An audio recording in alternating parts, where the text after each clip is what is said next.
Bang, Assalamualaikum bang. Waalaikumsalam. Bang, ada nasi kandar RM6 bang Ada. Kita ada model sekarang baru punya produk. Jom jimat.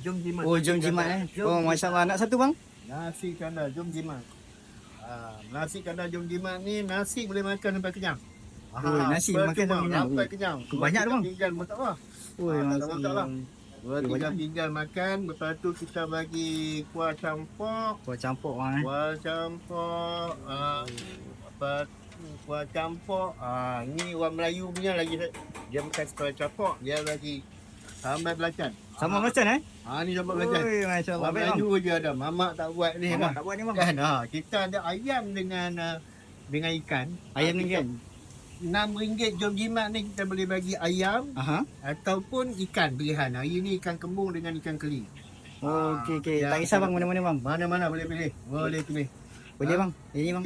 Okey, boleh bang. Ini lepas tu kita bagi sayur. Sayur. Ayam dah habis bang Sayur bang aku ini dah. Dahsyat dah ni. Dah bagi sayur. Dah tu kita bagi lagi ni. Kuah pedom lagi. Siap apa benda bang Dengan kuah pedom lagi. Ya, baik bang. Pedom. Lepas tu ayak pun cuma. Dengan ni ayak pun cuma. Apa dia bang? Ayak pun cuma. Ayak pun cuma bang? Dengan ni ayak pun cuma. Ayak pun boleh minum sampai kembung. Ayak minum sampai kembung. Ayak pun cuma. Makan nasi sampai kenyang.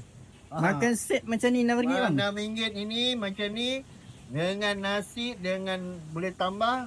Sampai duduk orang. Minum pun boleh minum sampai kembung. Oh, baik abang. Ni kat mana ni bang? Ini dekat kami, dekat Medan Selera. Medan Selera Setiabangsa.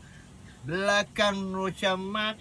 Depan sekolah rendah Setiabangsa. Sebelah DIY. Tingkat 1. Oh, sebelah dia awal ya. Dari pukul apa dia bang? Tingkat 1. Kami buka daripada sarapan jam 8. 8? Jam 8 sampai jam 2, jam 3 macam tu lah. Setiap hari bang? Setiap hari insyaAllah. Setiap hari bang Setiap hari. Okey. Baik bang. Okey. Saya makan dulu bang Terima kasih je. Terima kasih. Bismillah.